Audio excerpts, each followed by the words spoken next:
Welcome to 9 Bob Note with Paul Isles-Rush and Ken Moss.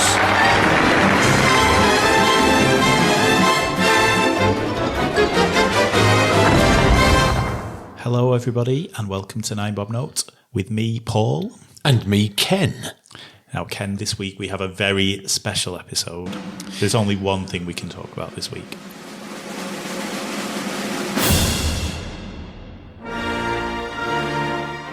Yes, we're obviously all in the middle of a nice 4-day weekend, thanks to our glorious Majesty, Queen Elizabeth II. Yes, thank you, Mum. Celebrating 70 years on the throne. 70 years? You're the history buff amongst us, so you'll correct me if I'm wrong, but she is the longest serving monarch in the UK history, isn't she? Yeah, she's beaten QV's reign. Queen Victoria was 63 years. Oh, she smashed it. Oh, smashed it way now. And she's showing no signs of giving up. I mean, she took a beating from the vid earlier this year. Yes. And understandably, she had a little bit of time off. She was seen walking with a stick, which was, I must admit, there were warning flags there. I thought, oh God, husband's just died, just had COVID, might finish her off this. But no, back on her feet. And she's 2 years off being the longest reigning monarch verified. Because there was somebody, about 100 years ago, I think in Thailand. Yeah, usually Thailand. And it was supposed to have been on the throne for, I think it was 82 years. Nobody's verified this. It seems very, very dubious that, and there's talks of I think somebody in Tibet that was supposed to be 160 years. Yes, maybe not. So, but actual verifiable reign, I think in June 2024, she'll be the longest ever. She'll be anywhere in the world. Because on Wikipedia, there's the list of longest serving monarchs, and she's just ploughing away up the rankings. I think within the past month, she's skipped up 2 places. I think she's now in second place. There's only Louis XIV that has been on the throne longer, at 72 years. I really hope that she gets there. It would be really nice because she's just outlived the hell out of everybody. But it would be really nice, of all the service that she's given to the country, a job that she didn't want in the first place. And I am in awe of the woman. Whatever your feelings are on the royal family, and there's a lot of it will come out. It's Twitter, for fuck's sake. There'll be people on there, he's 96 years old. Why didn't she just die, the old bitch? Oh God, parasite, etc. And as a monarch, we're both royalists, yes. And this perception is that bowing and scraping and doffing your hat to somebody superior. I don't view it as that. I see it as she is, or the royal family is, the personification of well over 1,000 years of our history. That's what they represent. It's not that you're superior to us, ma'am. They represent an establishment and a history that stretches back over a millennium. We should be proud of this. We should be embracing the fact that our history, it is revered around the world, whether the anti-monarchists or the republicans want to deny it or not. Around the world, our royal family is a source of great interest. And indeed, whenever there's a royal event, for good or bad, I'm afraid to say, it is noticed around the world. But whenever there's a royal wedding around the world, it's a big deal. Yeah. I mean, we're never going to get out of us two a debate on whether the monarchy should continue because it should. Anyone who says it is wrong. Yeah. But yeah, regardless of what you think of the royal family, as you said, she wasn't supposed to be the queen. It was because her uncle Edward had a bit of a dalliance and went off with the mistress, and it fell to her dad, who also... He didn't really want to do it. No, he didn't, and he didn't last very long, did he? He was quite, George VI. It was 16 years. George VI. Yeah, but he wasn't very old when he died, was he? No, I don't think he was. Not in modern terms. No. Yeah, possibly at the time. Yeah, but 16 years doing a job that you don't want to do. Christ Almighty, I've quit jobs for 16 days.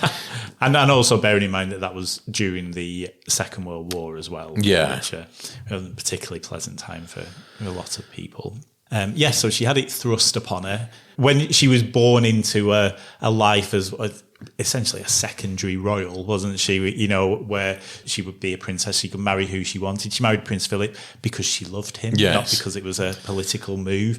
And they could just essentially live this life of doing whatever they wanted. And I know she has always wanted to be a role model. So she served in the armed forces during the war, during the Second World War.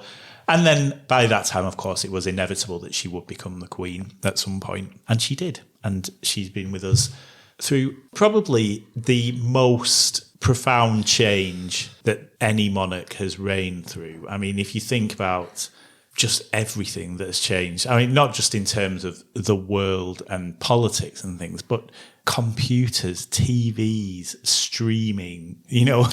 The communications is the thing, really. It's communications and attitudes, and I will level this at TV and radio. They all came in. I mean, the TV and radio started being a sort of proper thing in the 1920s, very early 1920s. Radio had been about, I mean, it was nothing like the radio we have today. Yeah. It was a couple of hours a day, and not everybody had a set. Television, I think sort of the late 1930s, I think. And, you know, so you're looking at that progression, that coming in, and suddenly you open up the accessibility. Yeah. The Queen's coronation was one of the first big televised events. Well, they actually wanted to.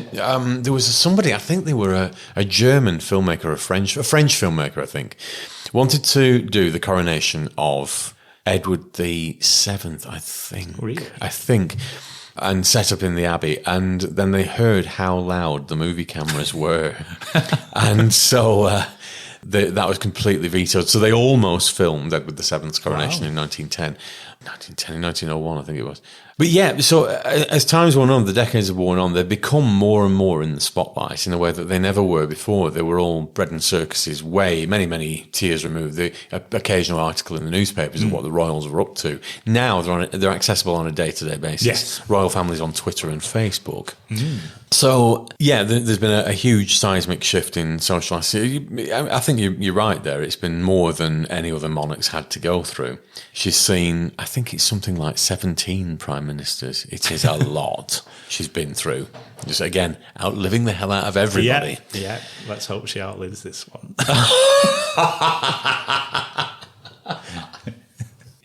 Again, cutting across this, I still don't have any political leanings one way or another. But I look at the mud that they're slinging at Boris, and they're still going on about these damn parties, and you think, oh, how much are you going to wring out of this? I could understand if they were going after, we don't like the policies that this government's introducing, or the policies they're not introducing, or they should be focusing on this. But every damn day, all it is, he had a glass of wine, you know, at a party. Well, we didn't. We weren't supposed to. And, right, brilliant. We've had this argument. Can we move on? Because the more they have this argument, the less people care. I mean, you know, and I know that plenty of people did not adhere to the rules. Can we move past this pissing party and start focusing on they're not passing policy on this, that, and the other, rather than a sodding glass of gin? Yes, yeah. We're not going to tarnish Her Majesty's special episode, but yeah, it is true. There are more important things, and that's the thing. He and all his cronies should be held to account. But nothing's going to happen. They've been fined. Yes. He's made some mealy-mouthed apology that wasn't an apology. It was I'm sorry if anybody was upset by anything that I did. But while we focus on that, then he's getting away with not doing any actual work in running the country. This is what annoys me about political life, yes. Dragging us back to the Queen. Yes. Sorry, Your Majesty. Yes. There's street parties up and down the country. There's at least 4 going on in Rishton where I live. I'm sure that we had one. You had one yesterday. Yes, we're very hungover from it. Yes, it's jolly good. You and I have had a couple of days on the sauce. I'm surprised we're still here, to be honest. So, yeah, we're making the most of the bank holiday weekend. And there is talk of making it a permanent thing. Well, we're lagging behind in the European stakes. Europe gets 10 bank holidays. We only get 8. So I know they wanted to. There's been talk for years of making St George's a bank holiday, which is a nice idea, but it means you've got about 10 bank holidays in a 2-month period. Yeah, it'd be spread them out a bit. Yeah, it'd be a step too far, that I think. But the Queen's Jubilee. I mean, if you could extend the May Day bank holiday into a 4-day weekend every year. On a purely economic level, think of how much good that would do the country. Because the first thing people do on a bank holiday is go out and spend all the money they don't have. Yeah. It's very, very true. And one of the things about doing that is, when we have our bank holidays, and other countries, when they have public holidays, they have them for a reason. And then for us, a lot of the time, like May Day bank holiday. Well, what's that? Why do you have it? Well, just because it's the first Monday in May, we just wanted a day off. There's no reason. It's not celebrating anything. And I know that there's traditions around May Day, but August bank holiday. Oh, well, what's that celebrating? No, it's just end of August. This one if we called it Elizabeth Day, or Jubilee Day or something, then what are you celebrating? Well, we're celebrating the Queen's Jubilee. Yeah, so it would be quite nice. And another day off. Another day off. I'm never, ever going to complain about having a day off. I've never really done the bank holiday thing. This is the first year, really, I've done bank holidays. And I'm loving it. I've been missing out for 44 years. I've been missing out on bank holidays, and they're marvellous. Absolutely marvellous. But in terms of the good that the Queen has done, there will be the argument, and I'm deliberately staying away from Twitter because I know it'll piss me off. It seemed to be fair game to attack in public and say the vilest things about a 96-year-old woman and her family, and pedo son, and Charles is a whatever, etc., etc. This is our future king. He's the head of state, for God's sake. He's going to be the head of state one day. He will be about 96 himself by the time she finally dies. He'll have it for 3 days and then die. It'll be William's turn. But Charles has said that when it becomes his term, he wants to slim down the monarchy, and it'll just be the core six, really, or the heir apparent and their family, and the offspring of the monarch. But since Harry has divorced himself from the monarchy whilst staying in the monarchy, is clinging on with every royal fingertip that he I'm not a Harryist, I'm afraid. I'm not on team Harry and Meg's. I think that if you leave a job, you don't still get the staff discounts.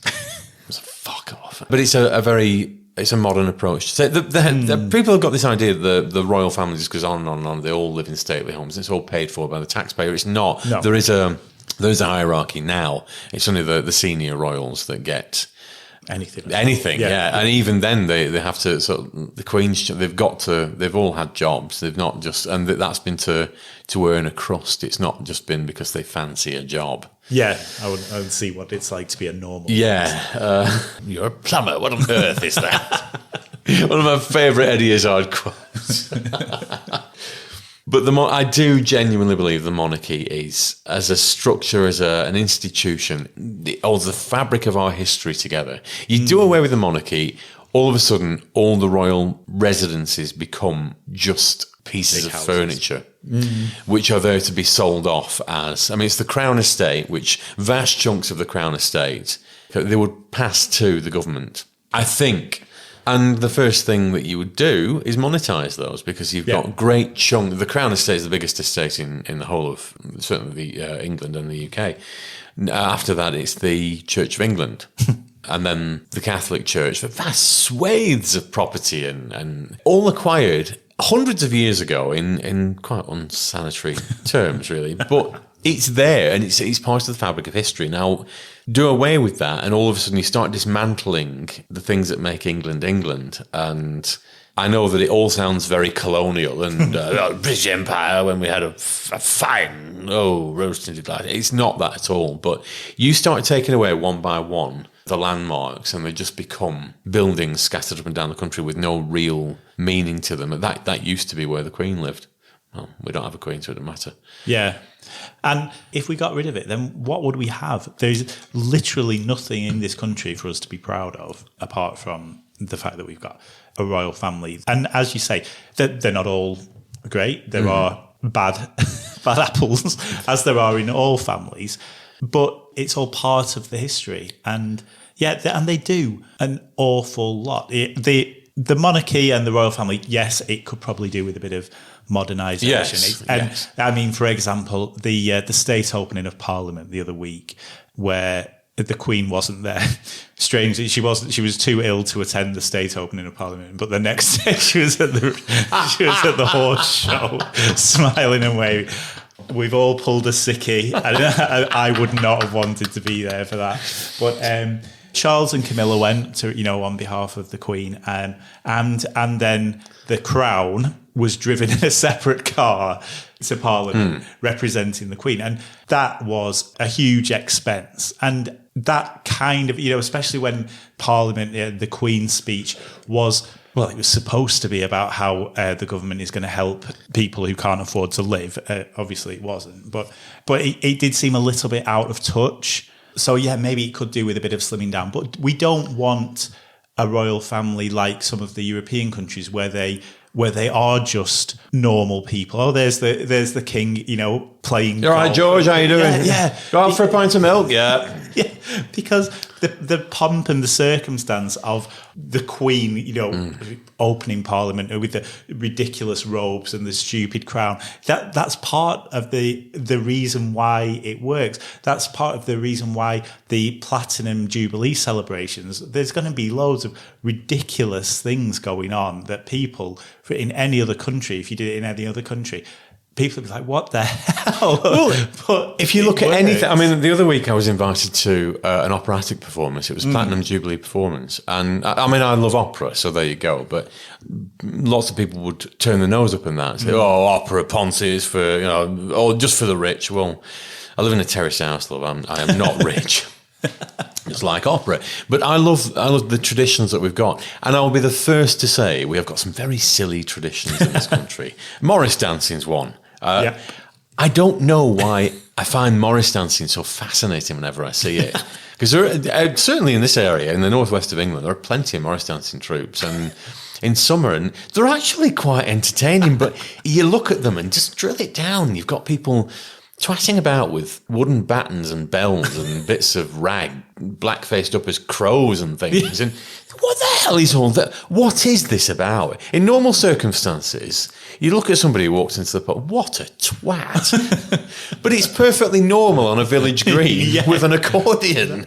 But these are the traditions. I know they look very silly on the face of it, but take them away one by one and you erode our culture. And this is the argument that I've got with a lot of things.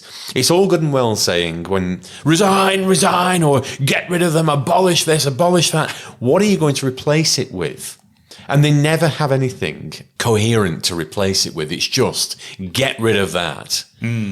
Well, what system have you got in place? It's going to be better. Let's just say tomorrow we abolish the monarchy. Your head of state would be Boris Johnson. Yes. Yeah. And nobody wants that. You wouldn't have a say. And all of a sudden, exactly. Immense power would be placed in the hands of one person. Now, the monarchy's there as a buffer. If the Queen signs into law everything that is passed through Parliament, she is the ultimate full stop. Yeah. It doesn't matter. There are 10 stages of Parliament and it gets to the Queen to sign off. She does have the power to turn around and say, fuck that Sky High. No way. I don't think she's ever exercised it. No. But she does have that power. If you abolish the monarchy, the Prime Minister becomes that. Well, it will be a president. The president becomes that. And we've all seen what happens around the world when the president gets too much power. I only need to point to Russia and the USA. To the best of my knowledge, we have had a somewhat shady past over the past 900 years, but over the past century, we have behaved a little bit more honourably. We have not kicked off on it. Yes, we've given the countries back, and it's been like losing at risk, really. We've evolved as a nation, whereas other nations that don't have a monarchy have just devolved into effectively dictatorships. Yeah. I mean, the Trump administration, America, sort yourselves out. That was not, it was a joke that got out of hand. And Russia's the same. President, nobody's there to stop and turn around and say, no, enough now. Mummy's here. So the head of state as a monarch is there as that backstop. And that's just one more reason for me to want to keep the monarchy. Yeah. Obviously, there's always going to be arguments on both sides. And it does see, whenever something like this, a Jubilee or a royal wedding or anything like that comes up, it reawakens the swell of, isn't it about time we got rid of them kind of thing. But I don't think that anyone could give an example of how Britain would be better off without no. And as you said, unless you could propose as an alternative that isn't a White House with Boris Johnson. Or a Kremlin. Well, yeah, equally likely. And she's just done so much. You know, she's been the Queen for 70 years through the 60s, the 70s. There's been... I don't need to list the decades, you know how numbers work. The 1980s, a decade that filled the gap between the 70s and the 90s. Well, yeah, frankly, yeah. In a way that no other decade could. No. I just can't see the 50s fits in there. Well, they tried that for a while. 1952 tried to sneak in, and it didn't. That was quickly abolished. That was Thatcher. Bloody Thatcher. Oh, God, I've just got 2.4 children in my head. Yeah. But for anybody, regardless of whether you're the Queen or whatever, to be in a job for 70 years and still be doing it when you're 96, your kids are, well, some of the kids are out of control. Feral, yeah. Your husband of 70 odd years has just died and left you on your own. And you're still working. The only reason why you can't go to work is because you've got a sore leg or because you've had COVID. The entire country had 18 months at full pay. Yeah. She's not allowed a couple of weeks off. And even then, when she did have COVID, yes, she wasn't going out, but she was doing her... She was still doing Zoom stuff. Yeah, she was doing Zoom engagement. The Queen She's on 96. Zoom. Oh, God, love the woman. I just got ultimate respect. Yeah, absolutely. Also note that the Queen managed to be able to work Zoom, unlike everybody who I work with, who, despite doing it every day for 2 years, still can't unmute themselves. Absolute respect for her. And I don't think there's many people who, regardless of what you think about the royal family, who don't respect the Queen for what she's done and what she continues to do. Well, Simon Exton, who's been on this podcast and who I do other podcasts with, is a staunch Republican. Yes. But even he has respect enough for them as human beings to not be, when Prince Philip died and they were all on about, well, the abuse on, God almighty, Twitter. I'd machine gun all of you. Horrible, horrible people on Twitter. And they'll all come out again this weekend and they'll all be saying exactly the same thing. But the Jubilee year has tidied up a lot of things as well, because there's the Queen's just stepped in. She very rarely exercises her powers, but she stepped in and said, right, this is happening, we're going to do this. When I die, eventually, in another 1,000 years, Camilla will be Queen. She will not be consort. She'll be Queen Camilla. But it's a recognition to me, that they've got married for love. I mean, it should have happened decades ago, really. And it was the silly system that we had at the time and traditions. And again, I have no problem with that element being eroded. Marriage should always be for love. It should not be. Yeah. And you only need to look at William and Kate, or Bill and Kath, as they would be if they were in the north, or any other royal family around Europe. Yeah. All right, Bill, how you doing? How's the missus? Yeah, she's all right. Cracking arse. But they're clearly a couple that they've got married for love. It's not... I mean, all right, there might have been a bit of money involved, but they clearly do actually... It's a genuine marriage. It's not just there for show or because one's getting something out of it. Yeah, and I think that's something that the Queen's always been quite keen on, because that's what she did, and it worked for her. And yeah, there was the recognition, although... Charles and Diana thing was a horrible, horrible mess. But she has sort of realised, and this is who Charles wants to be married with. Yeah. Probably who he should have got married to in the first place. So carry on, keep up the good work. But that's then passed through, as you say, to William and Kate. You may not be a fan, but Harry and Meghan. I don't think there's any reason why Harry got married to Meghan Markle other than the fact that he really loves her. Oh, no, I think he married her for love without a shadow of a doubt. Let's just leave it there. We're not having this money-grabbing American divorcee coming over here, stealing our princes. But those sort of values I've sort of instilled all the way through the family, and that's because of the Queen. Yes. She's a proper head of the family. But she's respected around the world. Yes. And she has done us a lot of good as a country around the world. Yes, she has. So I will raise a glass to you, Mouse. We will both raise a glass to you. Well, we probably better go and get another Jubilee gin. If you insist.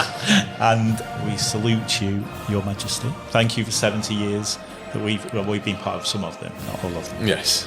But hopefully you'll be around for many more. At least here's to another 70 years. Another 70, the 140th. Hooray!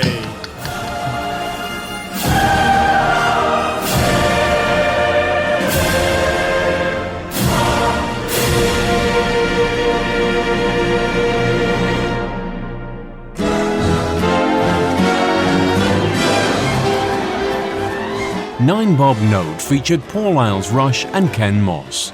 Title music was by Mark Scheiman, and the program was produced by Maverick Productions.